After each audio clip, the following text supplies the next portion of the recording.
नमस्कार, सी न्यूज भारत पर एक बार फिर से मैं अखिलेश पांडे आप सभी का स्वागत करता हूं। खबर झारखंड के लातेहार से है, जहां प्रखंड प्रशासन की मनाही के बावजूद भी चंदवा प्रखंड क्षेत्र के दर्जनों स्थानों पर भारी पैमाने पर अवैध रूप से बंगला ईंट बनाया जा रहा है, यानी कि बंगला ईंटे का निर्माण किया जा रहा है। पर्यावरण विभाग से बगैर एनओसी प्राप्त किए ही धड़ल्ले से अवैध बंगला ईंट भट्ठा चलाया जा रहा है। वहीं मजदूरों का बगैर रजिस्ट्रेशन, यानी बगैर मजदूरी रजिस्ट्रेशन व बगैर बीमे के भट्ठा मालिक मजदूरी करवा रहे हैं। दर्जनों ईंट भट्ठे ऐसे हैं जो खनन चालान नहीं भरते हैं। इसके बावजूद भी अफसरों की छत्रछाया में ईंट भट्ठे पनप रहे हैं। धड़ल्ले से बन रहे ईंट भट्ठों से क्षेत्र में लगातार वायु प्रदूषण भी फैल रहा है। वहीं इसके प्रभाव से नदी नाले भी इसके प्रभाव में आकर दूषित हो रहे हैं। इतना ही नहीं, जंगलों का कटाव भी लगातार जारी है। कई ईंट भट्ठे जंगलों के पास हैं, जिससे उन्हें लकड़ी आसानी से मिल जा रही है और धड़ल्ले से जंगलों का भी सफाया होता जा रहा है।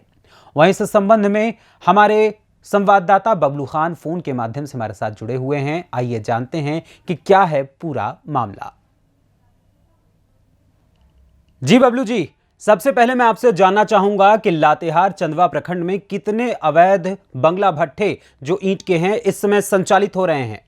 देखिए अखिलेश जी, अगर देखा जाए तो लातेहार चंदवा प्रखंड में कम से कम कई दर्जनों अवैध बंगले ईंट भट्ठा संचालित हो रहे हैं, दर्जनों के हिसाब से।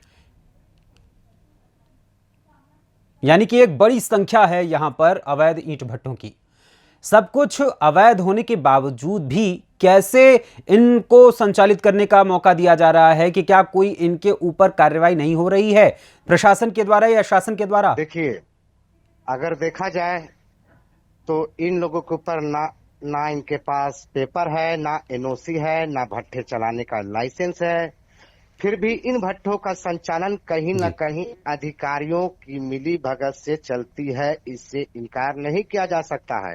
रात के अंधेरे में नहीं, दिन के उजाले में धड़ल्ले से चल रहे हैं ईंट भट्ठे बंगला अवैध, और किसी अधिकारी को इसकी सूचना नहीं, तो निश्चित ही कहीं न कहीं सवालिया निशान तो खड़ा करती है। बिल्कुल।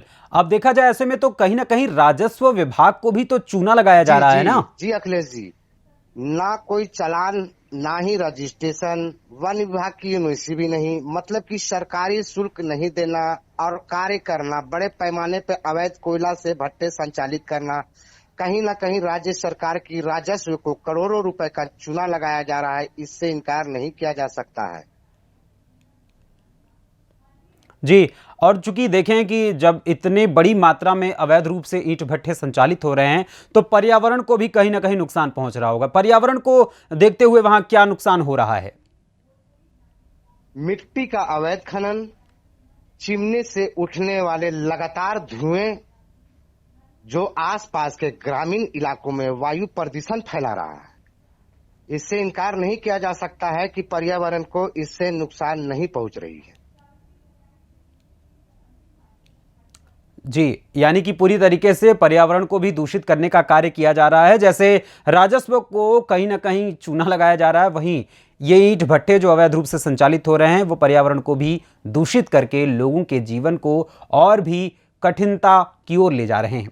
अच्छा, अगर देखा जाए यहाँ पर जो मजदूर कार्य करते हैं इन ईंट भट्ठों में, क्या इन मजदूरों का भी शोषण होता है इन अवैध ईंट भट्ठों में, और किस प्रकार शोषण होता है? बिल्कुल, सरकार की जो न्यूनतम मजदूरी है उससे भी कम मजदूरी का भुगतान किया जाता है इन मजदूरों को, और तो और इन मजदूरों का कोई रजिस्ट्रेशन नहीं है, और सबसे बड़ी बात है कि इन मजदूरों का कोई बीमा भी नहीं कराया गया है इन भट्ठों संचालकों द्वारा।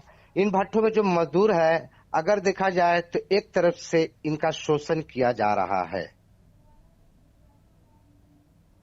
अब देखा जाए तो जो ये अवैध बंगला ईंट भट्ठे संचालित हो रहे हैं, इनको रोकने की जिम्मेदारी प्रशासन और शासन दोनों की है, लेकिन मुख्य रूप से इसकी जवाबदेही किसकी है? अवैध भट्ठे को रोकने की जवाबदेही तो वन विभाग और प्रखंड स्तर के जो पदाधिकारी होते हैं उनकी होती है, और जिला स्तर जिला खनन पदाधिकारी वन विभाग की होती है।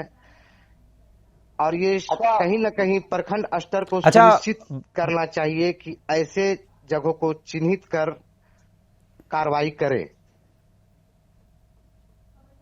बबलू जी, मैं यहां पर जानना चाहूंगा आपसे कि जिला खनन पदाधिकारी का इस मामले पर क्या कुछ कहना जिला है? खनन पदाधिकारी लातेहार मोहम्मद नदीम शैफी से दूरभाष पर बात की तो उन्होंने कहा, मैं अभी लातेहार जी। जिला में नया आया हूं। जिले के सभी प्रखंडों को मैं घूमने का प्रयास कर रहा हूं। सूचना जैसे मिल रहा है, जैसे जैसे मैं वैसे वैसे उन जगहों को चिन्हित कर कार्रवाई कर रहा हूं और आगे भी जैसे जैसे मुझे सूचना मिलेगी मैं वैसे जगहों को चिन्हित कर निश्चित रूप से कार्रवाई करने का काम करूंगा और सरकार के अवहेलना करने पर सख्त से सख्त कानूनी कार्रवाई इन अवैध ईंट भट्ठों पर करूंगा।